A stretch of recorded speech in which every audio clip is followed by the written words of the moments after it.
नमस्कार दोस्तों, आपका फिर से स्वागत है आपके अपने चैनल मेडिको टॉक्स में।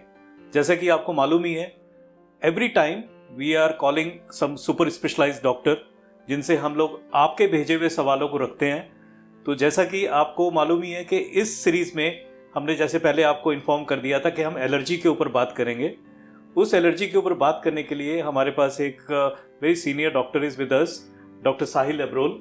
मैं उनका वेलकम करता हूं sir. Welcome. Thank you sir. He is currently with GTB Hospital. He is a consultant ENT surgeon. और आज इनसे हम काफ़ी कुछ एलर्जी से रिलेटेड जो क्वेरीज हैं उसका हम आंसर लेंगे। सर आपका मैं वेलकम करता हूँ। Thank you. डॉक्टर साहब, अभी हम कुछ टाइम से काफ़ी पेशेंट्स हमारे को क्वेरीज डाल रहे थे कि एलर्जी होती क्या है बेसिकली। तो सबसे पहले तो उनको एक आंसर चाहिए कि एलर्जी का मतलब क्या है, एलर्जी होती क्या है सर। देखिए सर, पहले तो मैं आपको बहुत सिंपल लैंग्वेज में एक्सप्लेन करूंगा, मैं सब व्यूअर्स को भी एक्सप्लेन करूंगा। एलर्जी एक तरह का बॉडी का हाइपर सेंसिटिविटी रिएक्शन होता है जो आपके इम्यून सिस्टम के थ्रू ही इंड्यूस किया जाता है टू एनी सब्सटेंस जो कि एक नॉर्मल एटमॉस्फेयर में पाया जाता है।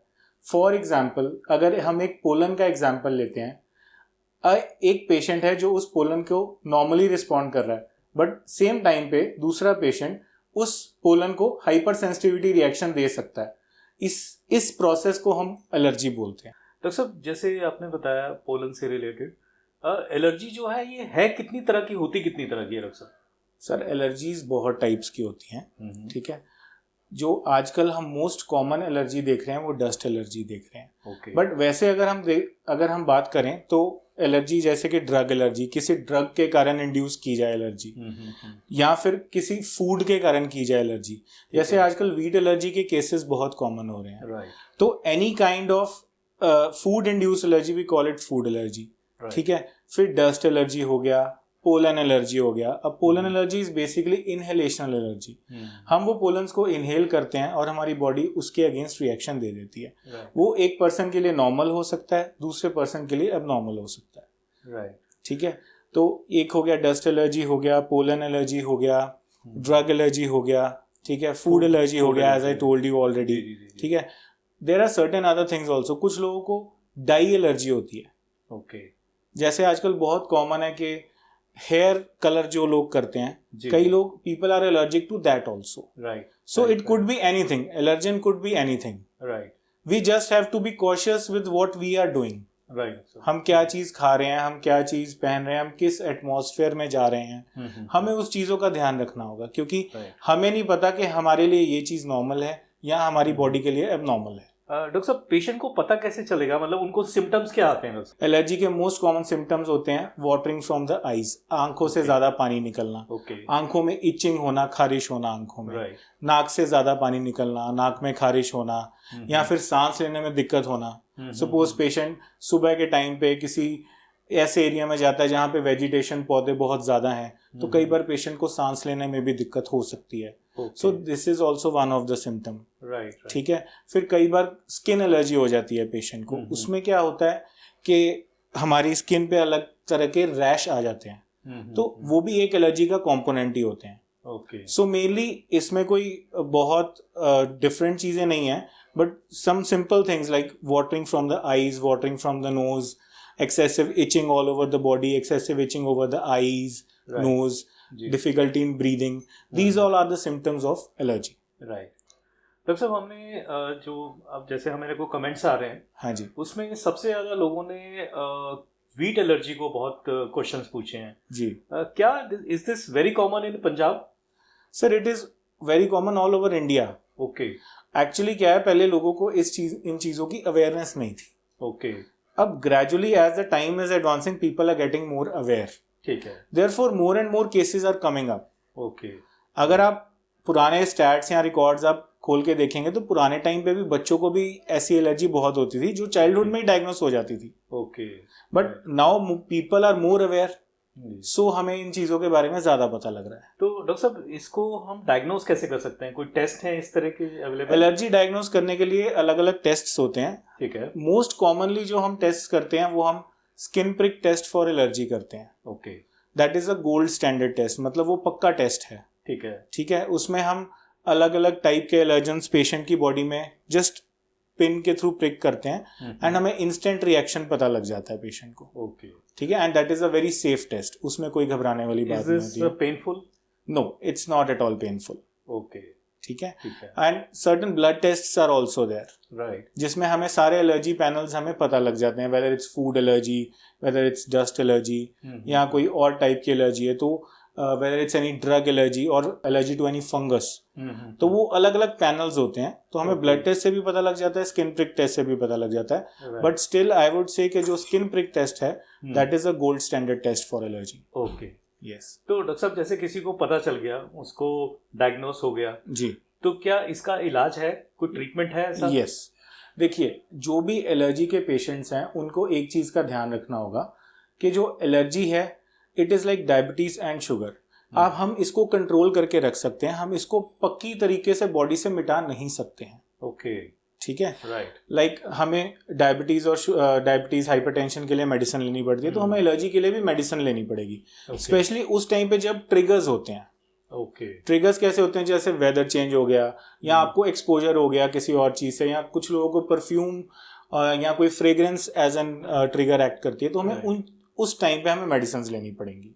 तो जैसे अब आपने बताया मेडिसिन लेनी पड़ेगी और ये लाइफ लॉन्ग लेनी पड़ेगी। अब उस केस में भी हमारे पास डिसेंसिटाइजेशन प्रोसीजर्स आ गए हैं जिसमें हम इम्यूनोथेरेपी देते हैं पेशेंट को। ओके, वो सबलिंगुअल भी हो सकती है, सबक्यूटेनियस भी हो सकती है, बट आजकल sublingual is the treatment of choice. तो उसके रिजल्ट्स आते हैं सर? जी, उसके काफ़ी अच्छे रिजल्ट्स हैं।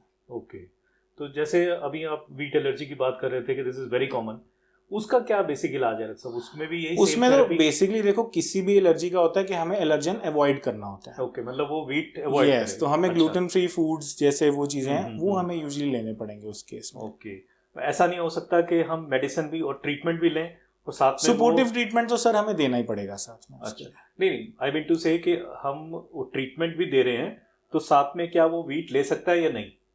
नहीं, दैट इज डिफिकल्ट टू से। वो हर एक की बॉडी कैसे रिएक्ट करती है उसको वो डिफरेंट है।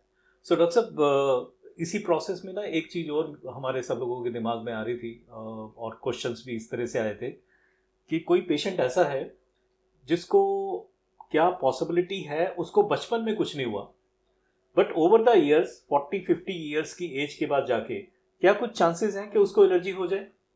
Sir this is a very good question. मैं आपको इसका पूरा एक्सप्लेन करता हूँ प्रोसेस। देखिए क्या होता है कि allergy can happen at any age, first of all. Secondly, as I told you कि एलर्जेंस होते हैं एटमॉस्फेयर में, है ना। तो अगर एक चाइल्ड है उसको बचपन से ही उस एलर्जन का एक्सपोजर हो रहा है तो gradually with the advancing as उसकी डिसेंसिटाइजेशन हो जाएगी नेचुरल टेक्निक से, नेचुरल वे से। सपोज उसका डेली बेसिस पे उस एलर्जन से एक्सपोजर हो रहा है, तो जब वो बच्चा होगा, जब छोटा होगा उसको सिम्टम्स आएंगे, बट ग्रेजुअली जैसे वो बड़ा होगा उसको उस एलर्जन की वजह से सिम्टम्स आने बंद हो जाएंगे। Okay, this process is called as desensitisation. इसी के बेसिस पे आजकल हम इम्यूनोथेरेपी भी देते हैं। ओके, ठीक है, yes. Now coming to your question, अगर एक पेशेंट को 40 या 50 ईयर्स ऑफ एज पे एलर्जिक सिम्टम्स आ जाते हैं और पहले कभी नहीं आए, तो उसकी एक्सप्लेनेशन हम ऐसे दे सकते हैं कि when that person was a child, तो he was never exposed to that allergen, मतलब उसको उस पदार्थ या उस सब्सटेंस से कभी एक्सपोजर हुआ ही नहीं। Okay, he is getting exposed to that allergen for the very first time at the age of 40 या 50 years of his life, इसीलिए उसको इस एज पे वो सिम्टम्स आ रहे हैं। ठीक है, ये इसका प्रोसेस है पूरा। एंड डॉक्टर साहब जैसे आपने पेशेंट को हम लोग चेक करते हैं तो एक बार आपने ट्रीटमेंट दे दिया तो आपके पास वो दोबारा कब दिखाने आए, या जब सिम्टम्स हो खाली तभी दिखाने आए, कैसे करें? नहीं, इनिशियली थोड़े फॉलोअप्स पेशेंट के ज़्यादा रहते हैं। Okay, once the allergy is controlled हम पेशेंट को एक लंबे टाइम इंटरवल के बाद बुलाते हैं। ओके, बेसिकली इस केस में education of the patient is very important ऐसे केसेस में, एलर्जी के केसेस में, because if the patient is educated properly और उनको पता कि मैंने एलर्जन अवॉइडेंस करना है, तो उनकी half of the allergic symptoms automatically cure हो जाएंगे। ओके, इसमें डॉक्टर साहब कोई एज का भी फैक्टर है? बच्चों में ज़्यादा है या एडल्ट में ज़्यादा है? नहीं सर, ऐसा कुछ नहीं, ऐसा कुछ नहीं है। और मेल और फीमेल का भी ऐसा कुछ नहीं है? नहीं। कभी भी किसी भी एज में ये सब कुछ हो सकता है। यस, बट वीट एलर्जी खासकर बच्चों में होती है ज्यादातर बच्चों में होती है। ओके, तो क्या अगर हम बच्चों में ही इसको बहुत ही अर्ली एज में अगर पकड़ लें तो क्या परमानेंट क्योर कर सकते हैं या नहीं? जी, यस, कर सकते हैं। राइट, चलिए, so nice of you doctor साहब, आप आए, आपके प्रीशियस टाइम में से हमने कुछ टाइम लिया, एंड आई होप व्यूअर्स आपके लिए काफ़ी कुछ जो भी आपकी क्वेरीज थी आज सॉल्व हो गई होंगी। स्टिल अगर आपको लगता है कि उसमें कुछ क्वेश्चंस आपके रह गए हैं, आपके सामने कमेंट बॉक्स है, आप उसमें कमेंट्स में डालिए, हम डॉक्टर साहब से दोबारा रिक्वेस्ट करेंगे and we will answer your queries. Thank you very much. Thanks a lot doctor साहब, thank you very much for coming.